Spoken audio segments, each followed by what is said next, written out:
Hi, my name's Demara, and I'm going to be reading to you the Truth Testament number 3, channeled from the higher beings.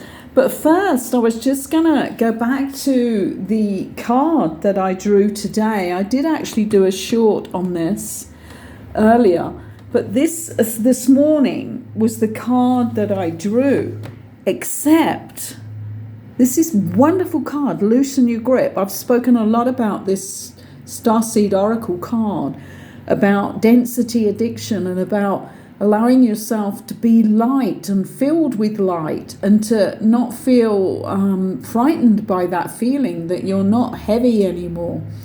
But what we got today was a real shock this morning, because it was upside down when I pulled it, and I have no idea how that card got upside down, because there's a way of putting these back in the pack with a triangle, and I had done that. But anyway, who knows? I've seen so much and so many things happen by synchronicity and magic in my life to know that we got the right card in the right way up, and it was upside down.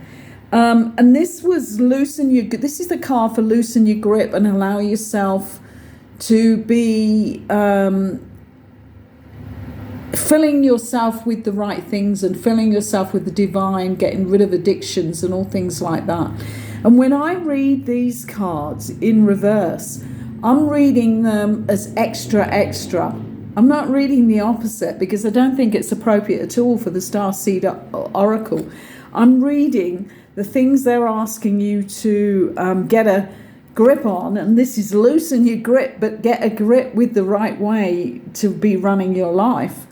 I read it that, and this came very naturally for me the first time this happened. This is really bad at the moment for some people. As we've been in Scorpio and we're coming to the end of the Scorpio sun sign season, we're going into Sagittarius very soon, which is more the freedom, more the really enjoying your spirit and yourself and being adventurous. But the fact is that if you don't get out of the Scorpio season in the right way, and having just had the new moon in Scorpio, it's all about change.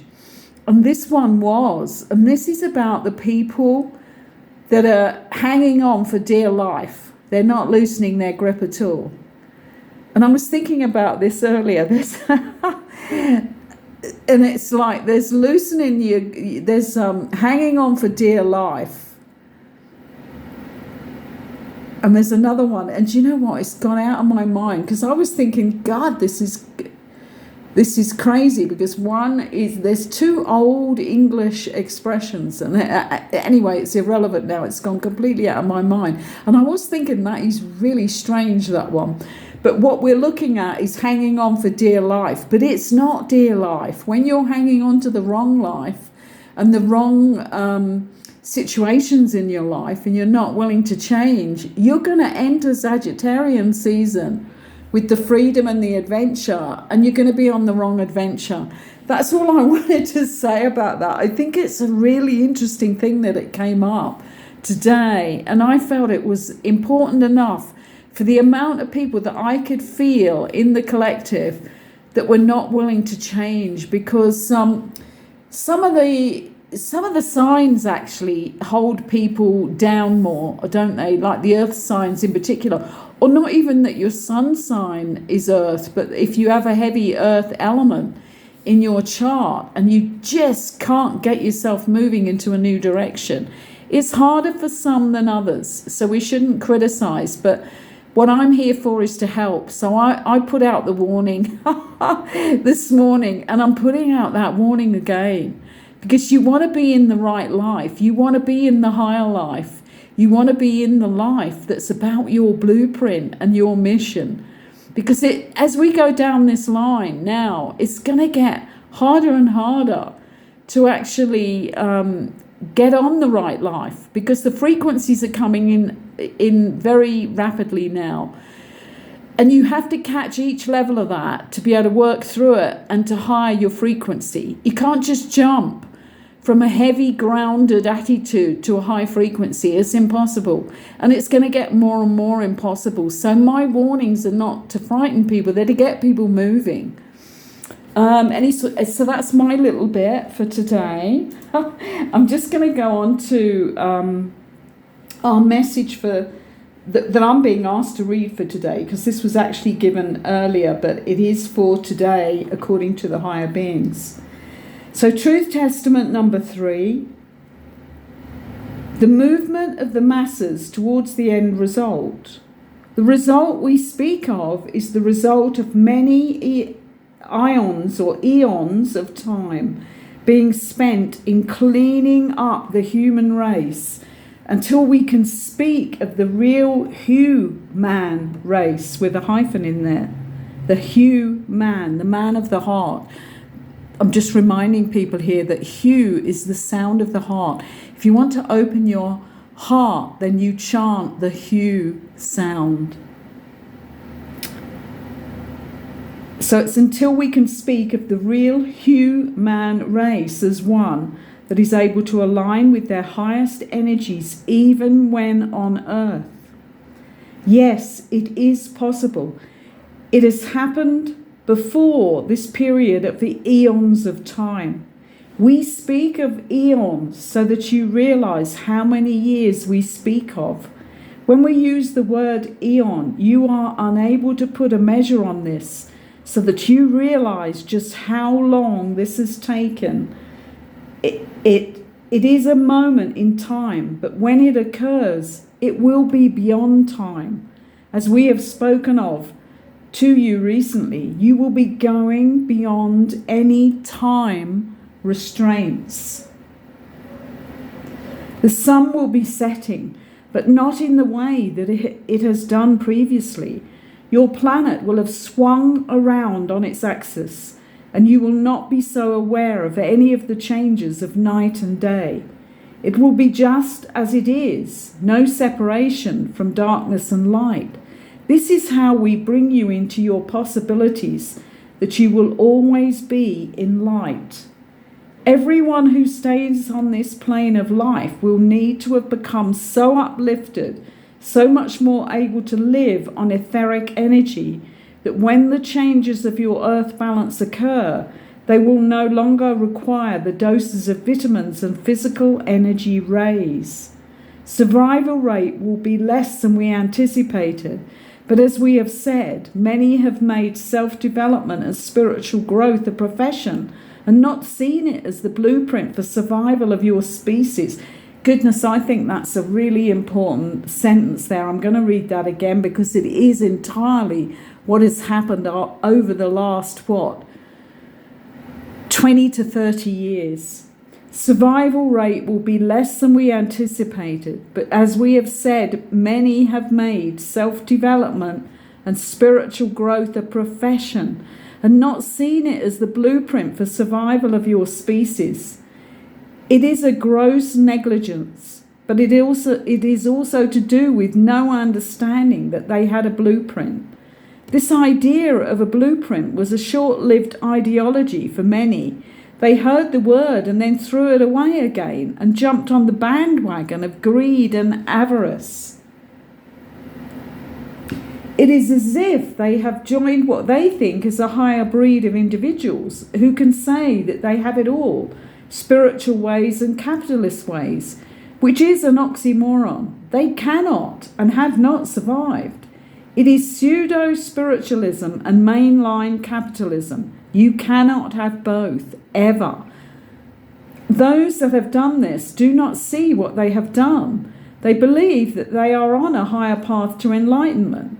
What is happening is they rely on themselves by financing themselves instead of trusting the higher energies which will have always given them what they needed to fulfill their missions.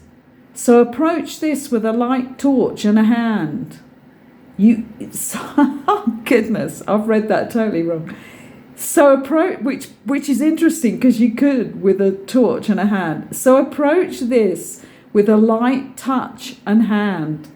You can tell the truth with finesse and delicacy We speak of saying these things lightly with no emotion or judgment attached, and this will close down their chakras and ability to realize. Yeah, and I think that's true.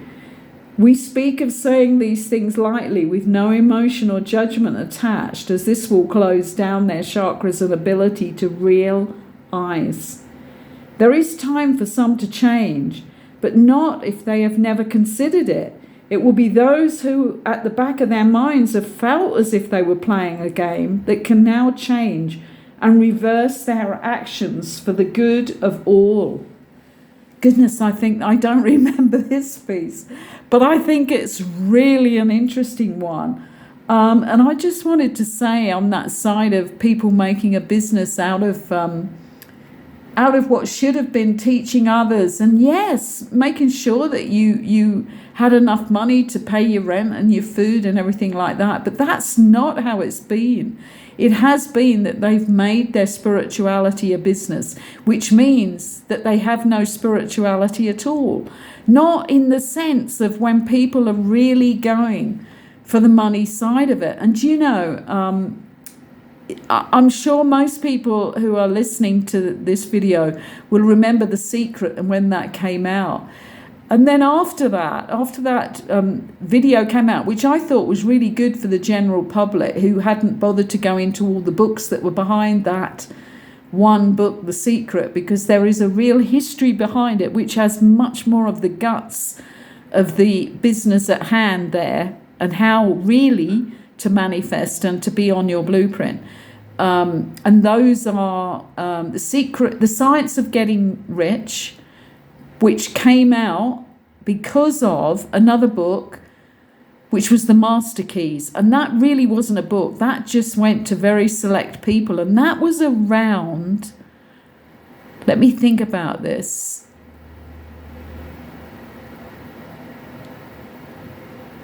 This was around about the start of the last century.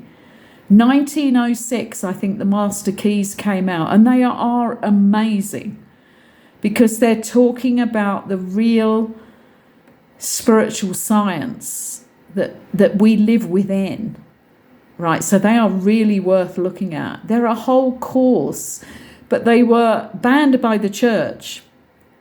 And what happened was there were various books that came off of those master keys that made the people of the time, like Carnegie in the States, very, very rich.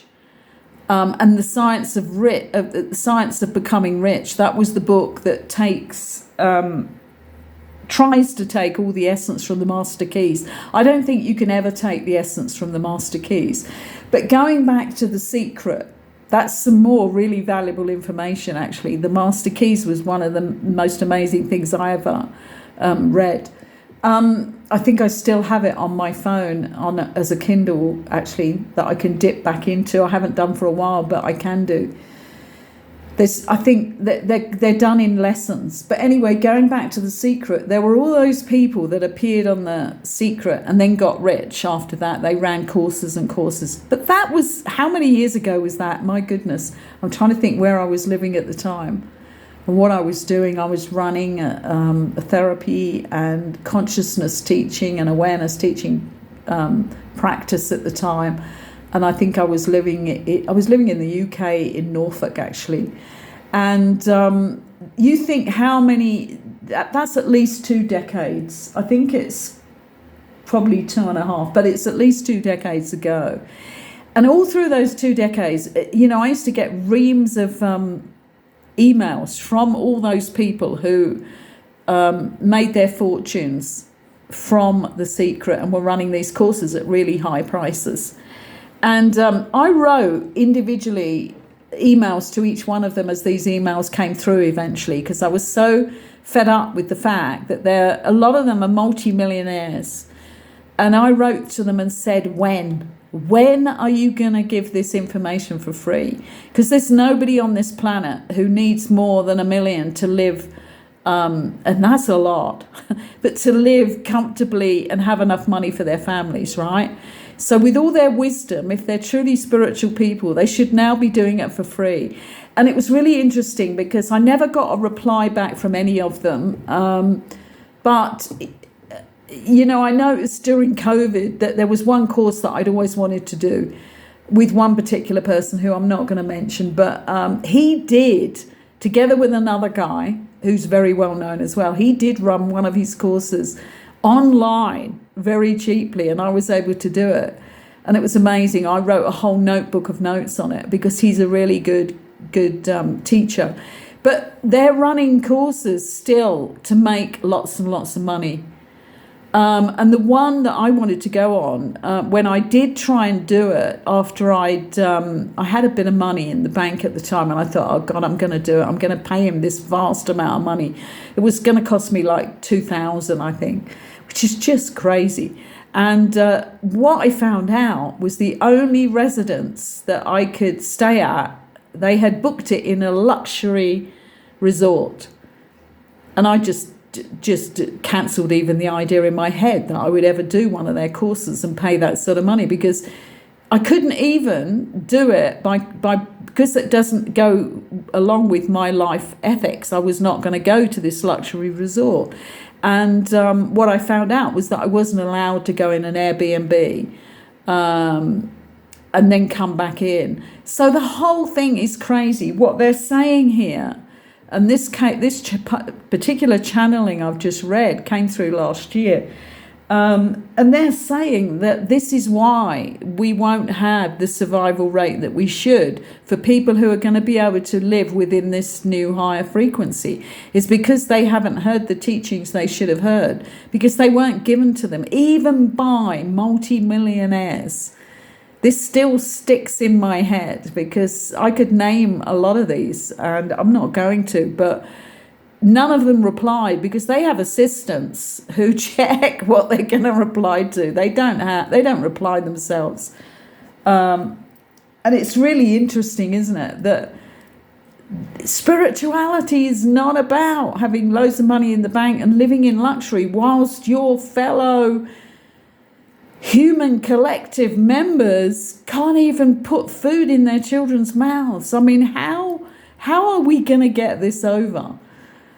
I think only... I'm just thinking about that one. There are some people who are never going to go that way, aren't there? I mean, I have to accept this. But it's so sad, because if there's one person starving on this planet and cannot afford food, or cannot afford clean water because there is none locally and they can't buy it, there should not be even one millionaire, because you don't need $1 million to live anywhere comfortably with your necessities every day. And that's how I think, I think we have to really look deep into ourselves to understand and to own our position in the collective. I think that's what it's about. And I know all of these channelings have been really teaching me that. It's really ingrained in me now that I'm one of a collective. And the collective is only as strong as its weakest member. And we have those figures I put out on the short the other day are just incredible. Every time I go back and find those figures, and they're not even the really truthful ones, because I couldn't find the up-to-date numbers. I could only get them back. Some of them were back a decade, but some of them were back to 1921. But 2021. Yeah, you would think it was 1921. It isn't. It's 2021, and there's still a huge percentage of our human collective that do not have access to clean drinking water. And there are 1% of the population that owns 46% of the resources. Anyway, we won't go into any more of that today, but thank you for listening to this, and hopefully it's inspiring you to go further into your self as a spiritual being and as a divine being and as a being that is only part of the human collective, and that we all have to stand together to form that human collective in the power that it should have, and the abundance and flourishing that it should have. But please subscribe, and I'm very thankful for anybody who subscribes to the channel because it helps the algorithm. And please give the video a thumbs up if you feel that you can do that. Thank you for allowing me into your space today.